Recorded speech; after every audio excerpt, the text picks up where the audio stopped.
Hello दोस्तों, कैसे हो आप सभी लोग। मैं स्वागत करता हूं आपके अपने चैनल अकाउंटिंग इन्फो में। और आज हम यहां पर नया चैप्टर स्टार्ट करने वाले हैं जो कि है बैंक रिकॉन्सिलिएशन स्टेटमेंट। ये एक बहुत ही इम्पॉर्टेंट चैप्टर है प्रैक्टिकल लाइफ में। देखो, बैंक रिकॉन्सिलिएशन स्टेटमेंट क्या होता है। ये एक ऐसा स्टेटमेंट होता है, देखो जैसे हम अकाउंट बनाते थे वैसे एक स्टेटमेंट हम बनाएंगे। ये एक स्टेटमेंट होता है, ठीक है, साल के एंड में बनाया जाता है, ठीक है, या साल के एंड में या फिर एक फिक्स पीरियड में। ये फिक्स पीरियड मंथ हो सकता है, ठीक है, 15 डेज हो सकता है, 6 मंथ हो सकता है। कोई भी फिक्स्ड पीरियड के बाद में अगर हम ये स्टेटमेंट बनाते हैं, ये होता है बैंक रिकॉन्सिलिएशन स्टेटमेंट। अब यहाँ पे बैंक आया है तो ये बैंक से रिलेटेड होगा। तो देखो क्या होता है, एक जो अकाउंट होल्डर होता है, ये डेफिनेशन पर मैं बाद में आता हूँ। ये यहाँ पर मैं डेफिनेशन पे बाद में आता हूँ। ये यहाँ पर देखिए, जो बैंक रिकॉन्सिलिएशन स्टेटमेंट जो होता है, ठीक है, वो प्रिपेयर किया जाता है अकाउंट होल्डर के द्वारा। अकाउंट होल्डर प्रिपेयर करता है बैंक रिकॉन्सिलिएशन स्टेटमेंट, और इस स्टेटमेंट में वो एंट्रीज लिखी जाती है जिनके कारण से पासबुक, आपने नाम सुना होगा पासबुक का, और कैश बुक, इन दोनों के बीच में डिफरेंस आना शुरू हो जाए। डिफरेंस कैसे, देखो जो बैंक होती है वो पैसा लेती है हमसे। कहाँ गया, बैंक के अंदर हम कैश डिपॉजिट करते हैं, तो बैंक उसकी एंट्री पास करेगी, अपना रिकॉर्ड बनाएगी, ठीक है, और हम कैश बुक में एंट्री पास करेंगे। तो देखो, अगर मैं बैंक में पैसा जमा कर आता हूँ तो जो बैंक कॉलम होता है कैश बुक का, ठीक है, कैश बुक का जो बैंक का कॉलम होगा उसको मैं डेबिट कर दूंगा क्योंकि वो हमारी एसेट है, वो मेरी एसेट है, ठीक है। लेकिन बैंक को जो अकाउंट बनाएगी वो उसके लिए हम एक लायबिलिटी हो जाएंगे, ठीक है, क्योंकि उससे हमें उस पर इंटरेस्ट पे करना पड़ेगा, ठीक है।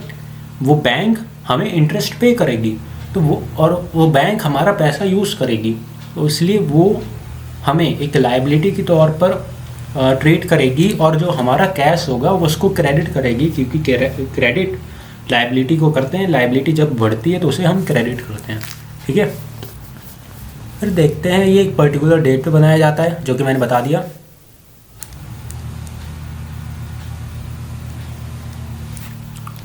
ये पीरियड हो सकता है 15 डेज का, ये हो सकता है 30 डेज यानी 1 मंथ का, ये 1 ईयर का भी हो सकता है। ये बिज़नेस पर डिपेंड करता है कि बिज़नेस का साइज़ कैसा है। जिसकी बैंक की ट्रांजैक्शन ज़्यादा होती है वो 15 डेज़ में चेक कर लेता हो, 30 डेज़ में, या उसकी रिक्वायरमेंट पर पर्टिकुलर डेट पर बनाया जाता है, ठीक है। टू रिकॉन्साइल यानी मैच करना, ठीक है, साइल यानी मैच करना।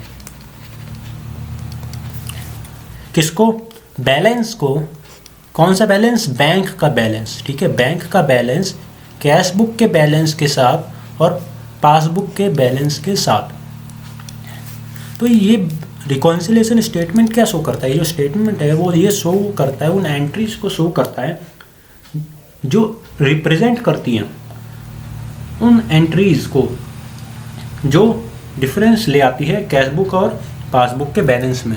कुछ एंट्रीज ऐसी होती हैं जो हमें पता होती हैं लेकिन बैंक को पता नहीं होती कि वो हमने एंट्री पास कर चुके हैं, यानी वो ट्रांजैक्शन हम कर चुके हैं। इसलिए जो बैंक है वो अपने पासबुक में वो रिकॉर्ड नहीं करती, इसलिए जो बैलेंस है वो इक्वल नहीं रहता।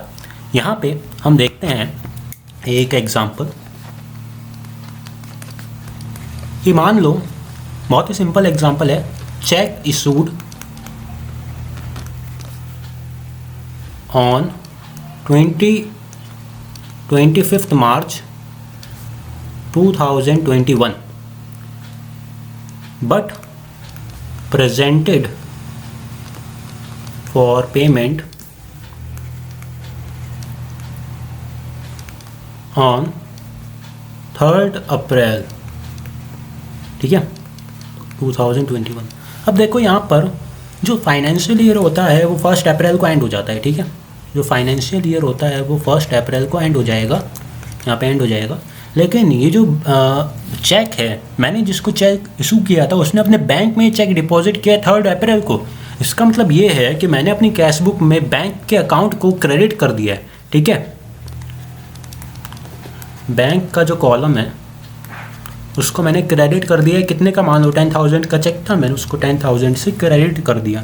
लेकिन यहाँ पर बैंक को तो पता ही नहीं कि मैंने चेक इशू किया, उसको तो 3 अप्रैल को पता चलेगा। इसलिए तो 31 मार्च यानी साल के एंड में जब हमें पता चलेगा कि जो बैलेंस है वो बैंक का बैलेंस यानी पासबुक का जो बैलेंस है वो 10,000 ज़्यादा है। ठीक है, पासबुक का जो बैलेंस है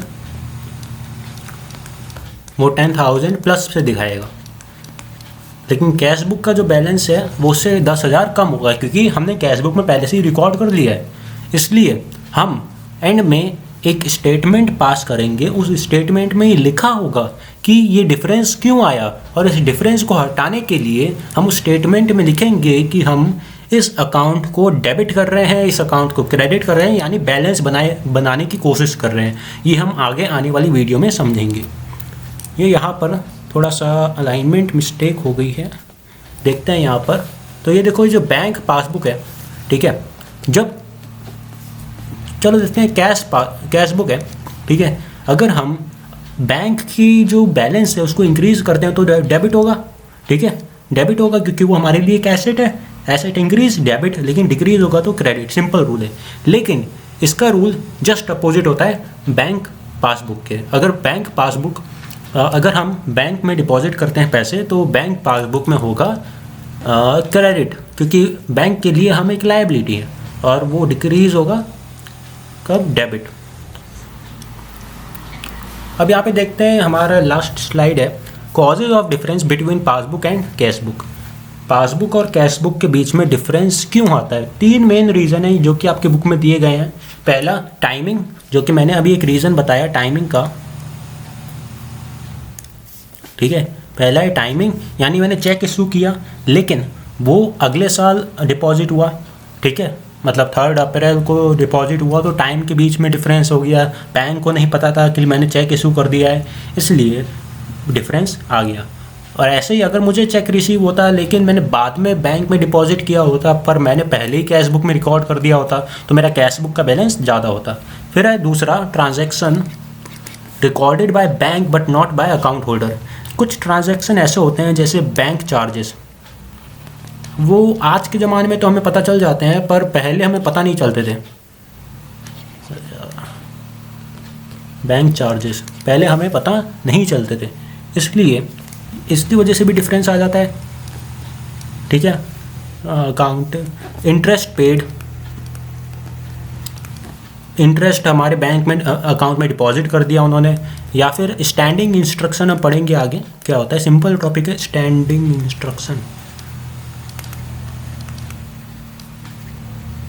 ठीक है, और एरर्स, यानी मान लो जो बैलेंस है मेरा पासबुक का या फिर कैश बुक का, उसको मैंने 100 से ज़्यादा दिखा दिया, मतलब 100 गलती से ज़्यादा आ गया। गलती से, पहले ही हमें पता है कि गलती हो गई है, 100 ज़्यादा है इसलिए बैलेंस ज़्यादा दिखा रहा है। ऐसे कुछ एरर्स होते हैं जो कि हम बाद में डिस्कस करेंगे। सो गाइस, आज के लिए बस इतना ही। Thank you, bye bye.